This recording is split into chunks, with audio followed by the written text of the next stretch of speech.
Welcome to 3 Count Commentaries. This is your host, MongoSlade. Today, we're going to talk about Smackdown, June 28th, 2024. Absolutely fantastic ending to an otherwise meh kind of show. But my God, what an ending. Still celebrating Dijak's release. He's gone now. Thank you very much. I'm still very happy about that. Triple H. He was on Pat McAfee's show. So this is going to be the news and notes segment. I guess we'll discuss some of the things that he mentioned on that show. In it, Triple H made a comment that was similar to what Vince McMahon had been saying for years about the WWE/WWF. Back in the days, Vince used to say, "We make movies." Triple H is now saying, "We're not a sport. We're a movie or a TV show about a sport." This was something, of course, several people noted before, where you had guys like Max Landis was doing when wrestling is not wrestling kind of thing. That basically WWE is a television production that is in some ways sports, but it's not really sports. Because it's a television production, it's not a sport. So it's a TV show about athletes. But it's athletes being in weird situations and incredible situations and incredible kinds of athletes. So I think hopefully he holds this because it's certainly what I want to hear, but it's not technically what I'm seeing. What I'm seeing, DIY and the small foot European guys and some of the other decisions that he's been making, I'm seeing that he's trying to be more sports centric. It's clear that Lee Fitting, the new production head that replaced Kevin Dunn, he sees it as a sports production and has been shooting it like a sports production, which is fine. I don't have any problems with the production so far. So that's all been good. But hopefully we don't get into this pseudo sport kind of business, because that's not what the WWFE is. That's what the NWA was. And that's fine. If I want to watch NWA or All Japan or something like that to watch the pseudo sport aspect of it, then that exists for that reason. I watch the WWE because I want to see like outlandish characters and gregarious personalities and large in life personas clash in the ring, for them to have something to say, to have an attitude, to look silly, to sound silly sometimes. Those are the kinds of things that I grew up with. Those are the kinds of things that I want out of the WWE specifically.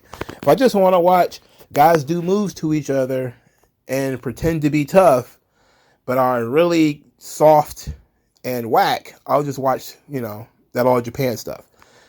Where guys talk about how hard they can take a chop, but they can't take a joke. So I'm not really all that interested in that. But hopefully Triple H keeps this up, because what he actually did on this show was pretty solid. This wasn't a worst episode of SmackDown. It was okay. There was some things here and there, but I guess I'll nitpick those as we go along. But, of course, we got to start with the ending.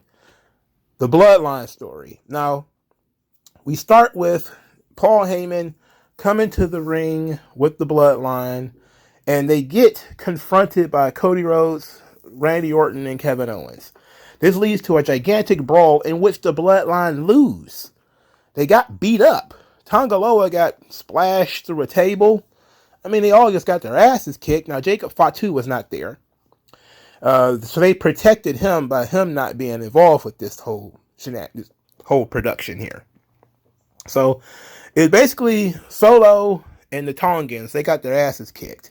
Cody, Randy Orton, and Kevin Owens owned the ring for a while. Nick Aldis was basically trying to get them to go away. They wouldn't leave, so Nick Aldis called the cops to have them escorted out of the building. But this was not before Cody Rhodes cut a promo in the ring where he referred to Solo Sikoa as a seat filler rather than the tribal chief. Later, Paul was concerned about what's been going on. There's going to be this bloodline ceremony, and Paul wants to know what all of this is about. And so he had 2 questions for Solo. It says, one, what's happening tonight? What is going on? What are we going to the ring to do? And 2, where is Jacob Fatu? So Solo says that he, of course, appreciates Paul Heyman. Paul Heyman is his wise man. And he's, of course, going to take Paul Heyman's advice about this Jacob Fatu thing. He says Jacob Fatu is too dangerous. So Jacob Fatu is not here, and he ain't going to be here. And Paul was like, okay, it's as far as, what's happening tonight, you'll just have to be there to see it. So they come out after they got beat up earlier. They come out, and they're wearing suits and dressed okay. They dress like, mobsters, which is good. That's the image that they want to put out there. So they have the Bloodline ceremony where Solo Sikoa, he invites Jacob Fatu to the ring and says that Jacob Fatu is his enforcer. So Jacob Fatu is the Solo Sikoa of Solo Sikoa, because Solo Sikoa was Roman Reigns' Solo Sikoa, right? So Jacob Fatu comes to the ring. He's the only one not wearing a suit. And I'm telling you, I noticed it last week, and a lot of people said it. It was really noticeable this week that he lost a lot of weight. He lost a lot of weight. I'm talking probably like 30 pounds, probably 40. He's much smaller than he used to be. He looks fantastic, though. He looks crazy, which is great. He doesn't need to be the guy in the suit. He's the tough guy of the group. So Solo demands that the crowd acknowledge him. They boo him instead. He then wants Tama Tonga, his right-hand man, to acknowledge him. Tama Tonga speaks in, I guess, Tongan and acknowledges Solo Sikoa. Tonga Loa does the same thing, loves Solo Sikoa, acknowledge him. Jacob Fatu, same thing, loves Solo Sikoa, acknowledges him. Then Solo turns to Paul, and he says he wants Paul, his wise man, to acknowledge him. But even more than that, he wants him to put the Ulafala on his neck. So he gives the Ulafala to Paul Heyman and wants Paul Heyman to acknowledge him as his tribal chief. And Paul Heyman, absolutely phenomenal. Everything they've been doing with Paul Heyman has been ingenious. The Paul Heyman arc of the Bloodline, which some people have been saying is the Solo Sikoa arc, but it's more like the Paul Heyman arc, because it's Heyman who's been under the most stress. Things are getting out of hand. He's used to being in control, but now since Solo has been there, things have been, crumbling. He's the vizier, he's the wise man. He's the genius, the wizard. He's supposed to know everything. He doesn't know anything. Solo's just doing random shit because he's the warrior. He's not quite the king, right? So, and he's collecting other warriors. He's creating a gang. This is not a family. It's more like a gang, right? And Heyman doesn't quite understand what's going on. So he's stressed out. And they do a really, really good job of showing that stress on the face and in the body and in the voice of Paul Heyman. He's doing so good. The amount of weight that he's gained, he's really fat now. But the beard, the gray beard, the bags under the eyes, the redness under the eyes, the stammering, the tears, everything has been about Paul. This is Paul Heyman's arc. Because he, more than anything, has had everything taken away from him. He's had the most important things taken away from him. And that's Roman Reigns. Who is Paul without Roman Reigns? This is what we're trying to figure out here. This is the angle that we've been following here. Is he loyal to the Bloodline, or is he loyal to Roman Reigns? And this is the question that we're about to answer here, as he has the Ulafala in his hands and he says he loves Solo Sikoa, and he acknowledges that Solo Sikoa is not his tribal chief. And he throws the Ulafala down. And then the roof went off the building. All right. The building absolutely exploded, which is the perfect response that you want. For everybody who was talking about how the Bloodline story has kind of run its course and it's tired, it's boring, blah, blah, blah, blah, blah. This is a big reaction on par with when Jay left, on par with when Jimmy left, on par with when Sammy left. So it goes to show that 3 years in, 4 years in, they still get these huge reactions because they're telling a story and all of the links are making sense. Paul Heyman is loyal to Roman Reigns. He throws down the Ulafala. He is not going to acknowledge Solo Sikoa as his tribal chief. And then things get bad. He gets hit with a Samoan spike. Jacob Fatu gives him a headbutt from the top rope. And then they shield power bombs Paul Heyman through a table. He took a table bump. Paul Heyman is like 60 some odd years old. He just took a table bump to put over these guys. And now the building is inflamed, right? The building is like, oh my God, Paul Heyman. You know, he's been hit here and there. He gets knocked down every once in a while, but nothing like this. This is a complete decimation of Paul Heyman.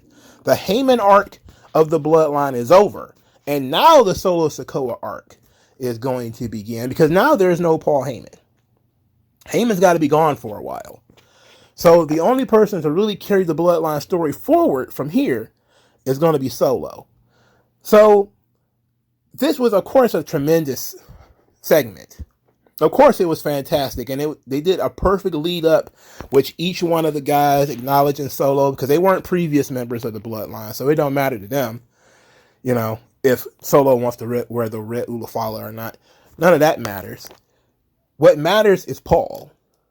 Paul's approval is what matters, and Solo is denied that. Now, my only real issue here is that they went and they assaulted Paul and then nobody tried to save him, which to me, of course, I think a lot of fans kind of caught up on the segment. They were like, oh, Jimmy should have saved him.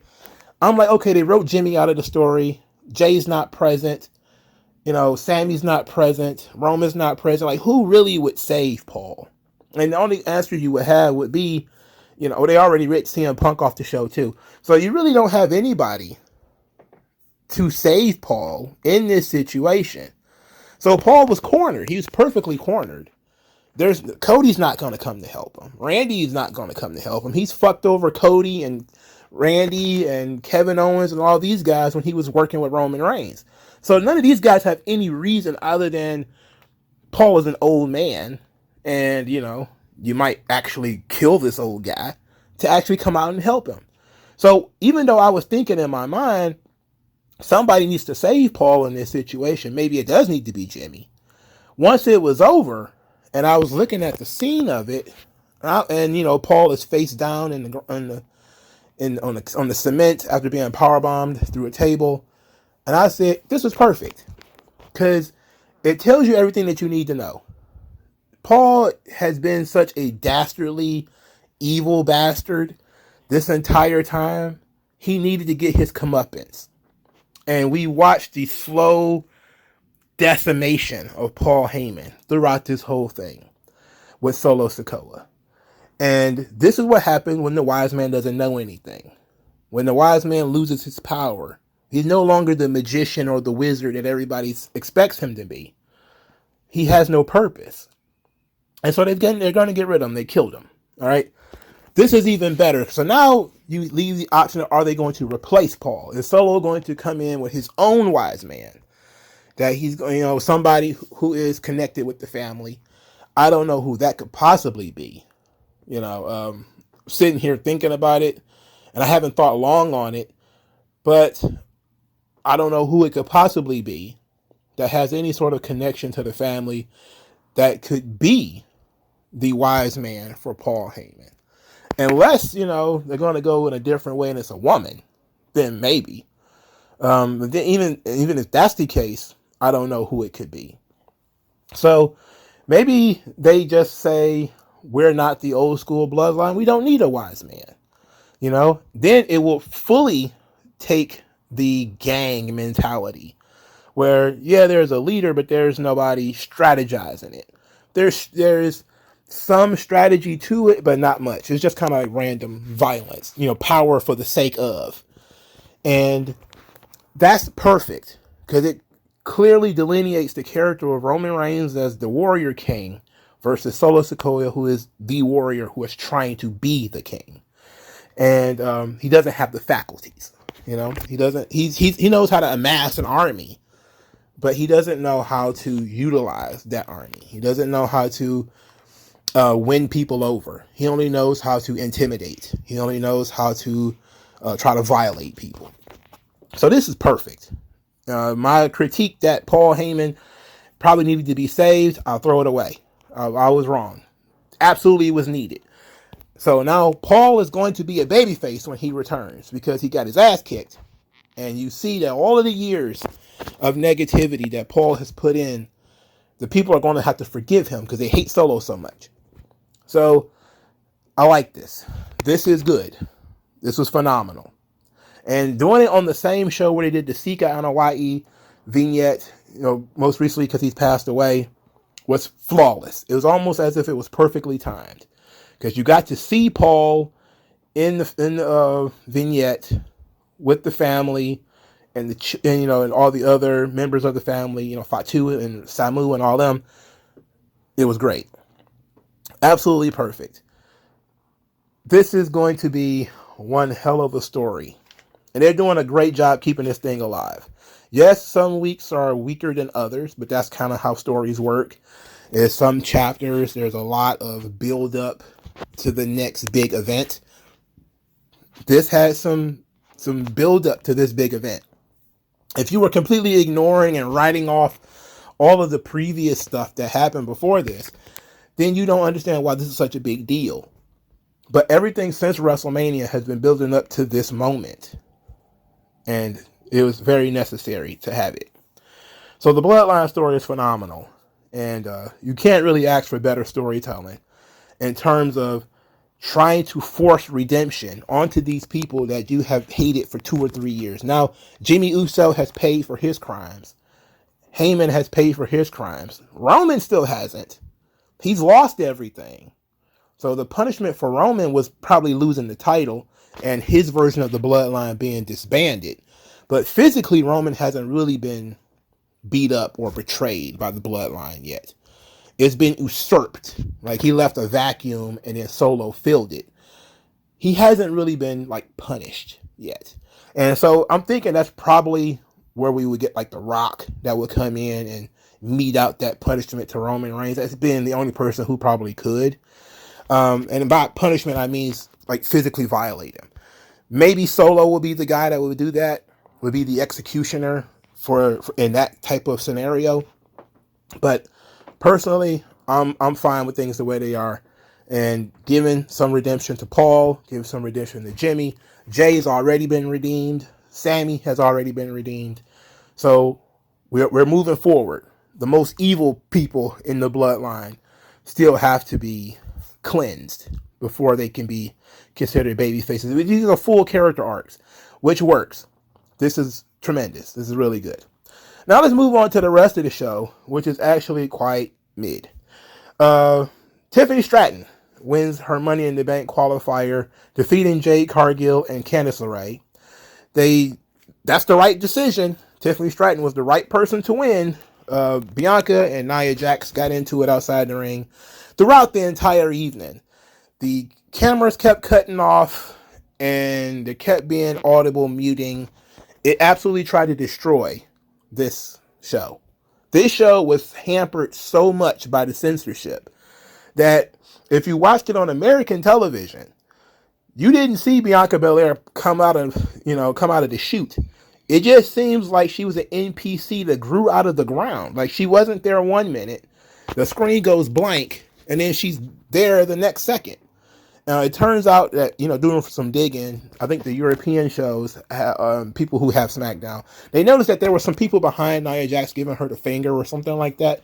And so Fox, being so sensitive, they blacked out the entire screen. So you can't see Nia Jax getting the finger. Of course, they were chanting, "Fuck you, Solo," later in the show. So they audibly muted everything. So you couldn't even hear the commentary.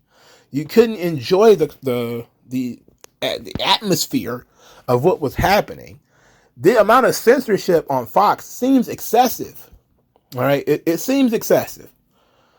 Now, yes, wrestling fans need to stop chanting, curse words at the show.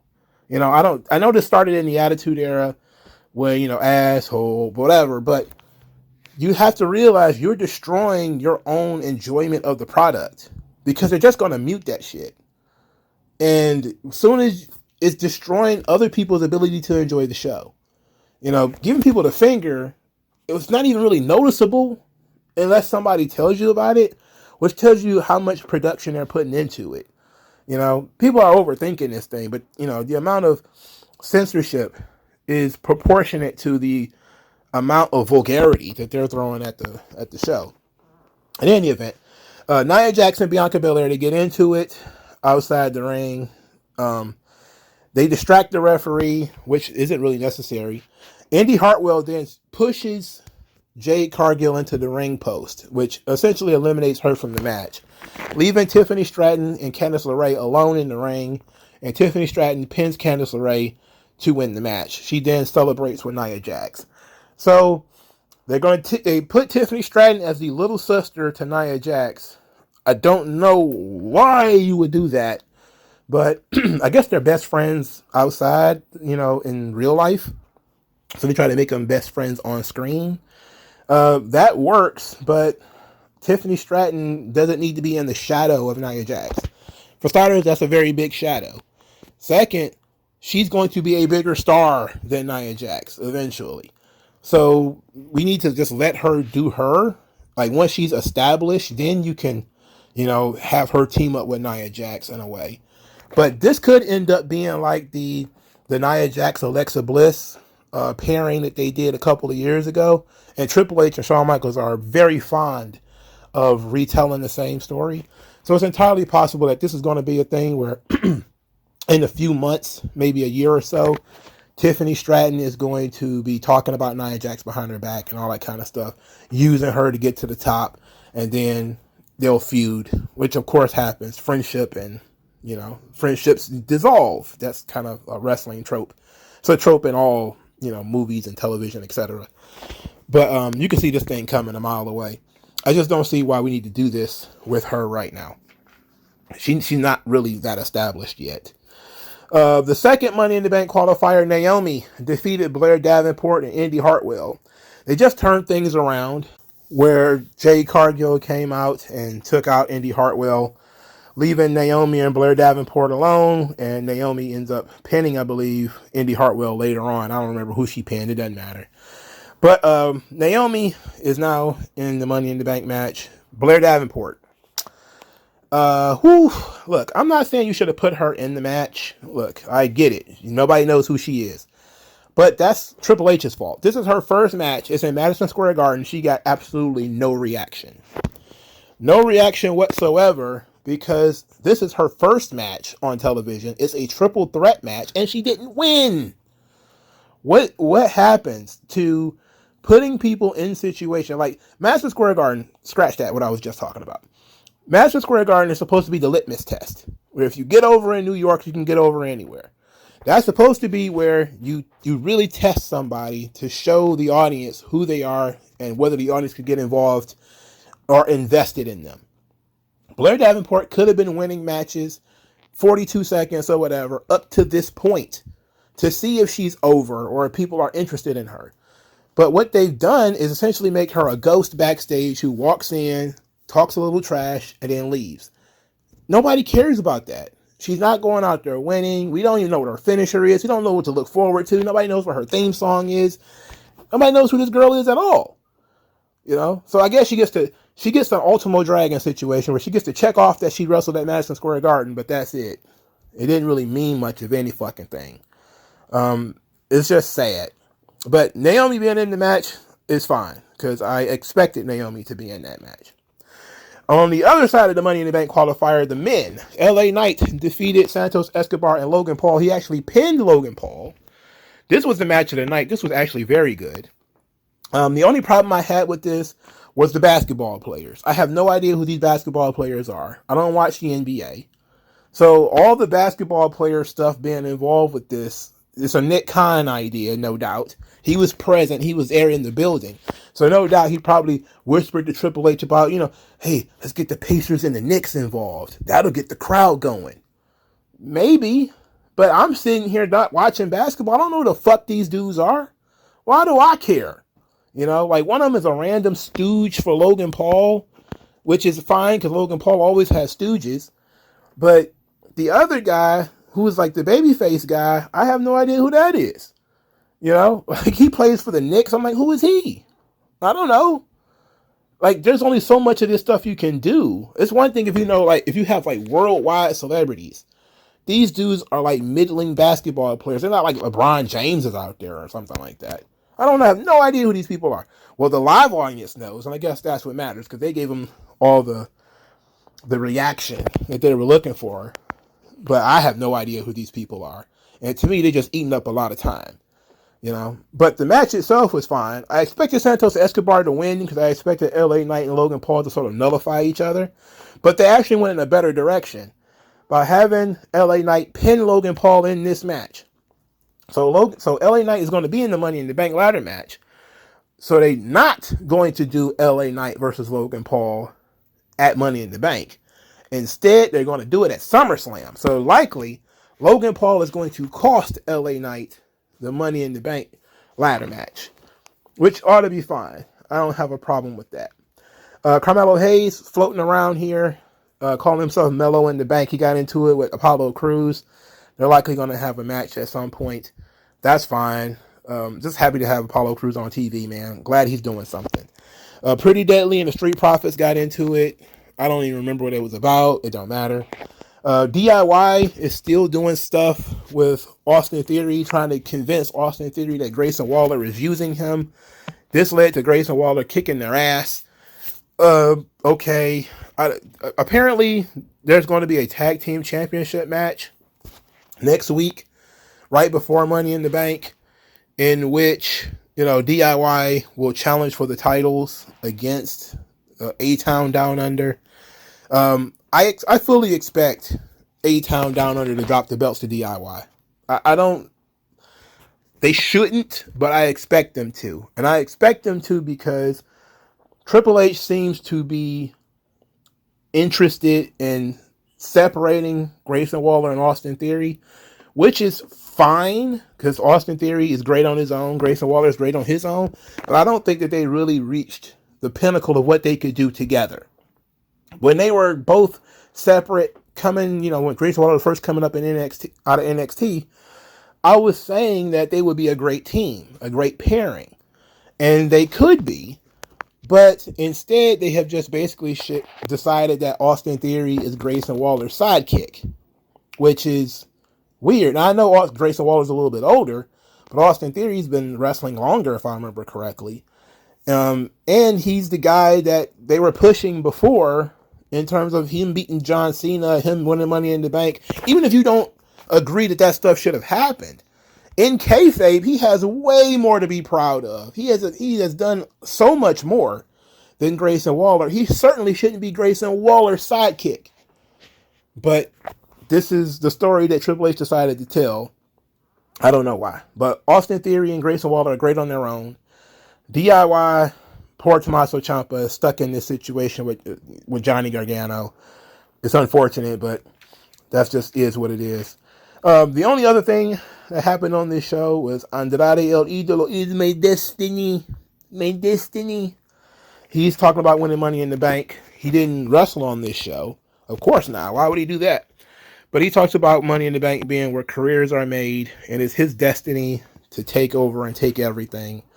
I do believe he is right now, I think he's the favorite to win Money in the Bank because he comes across as the Damian Priest of this whole thing, where he feels like the guy that Triple H would push, even though it seems that everybody Triple H pushes is on the back burner. Like, everybody is in the front except the people who win. All the people who win are on the back. Like, Bayley does nothing on this show. She doesn't do anything. The tag team championships are barely even seen or visible on this show. It's because they're the champions. So that's their gimmick. Their gimmick is that they're the champions. You know, you don't need to see them win. You don't need to hear from them and all that kind of stuff. They're the champions. So that's all it really needs to be. So when Triple H is going to put you over, he puts you on the back burner. So for weeks and weeks and weeks, Damian Priest did nothing. He sat on the back burner, did nothing. And then out of nowhere, he was the world champion. And now he's the world champion. He's kind of still on the back burner. So the mid card of SmackDown is terrible. It's, you know, the women's division is kind of weak because there really isn't any strong players in the women's division. There's just Bayley. Bianca is strong. Jade is strong, but they're both not going to be on Money in the Bank in terms of the show. I don't understand why you would do that. Bayley is also apparently not going to be on Money in the Bank. I don't know why she wouldn't be either. The rest of the women are pretty much invisible. You know, you don't really do much with them. I'm pretty sure they struggled to find 3 worthy enough to put in this Money in the Bank ladder match. The tag team division has been decimated. It's usually just down to 2. It's pretty much just DIY and A-Town Down Under. Pretty Deadly made their first SmackDown appearance in forever. And the Street Profits, well, they lose most of the time. So there is definitely some work that needs to be done here. They need to fix the mid-card. But that Bloodline stuff really changed the game. It was really good. Let me know what you guys think. Like, share, subscribe. I'll talk to you guys later. Peace out.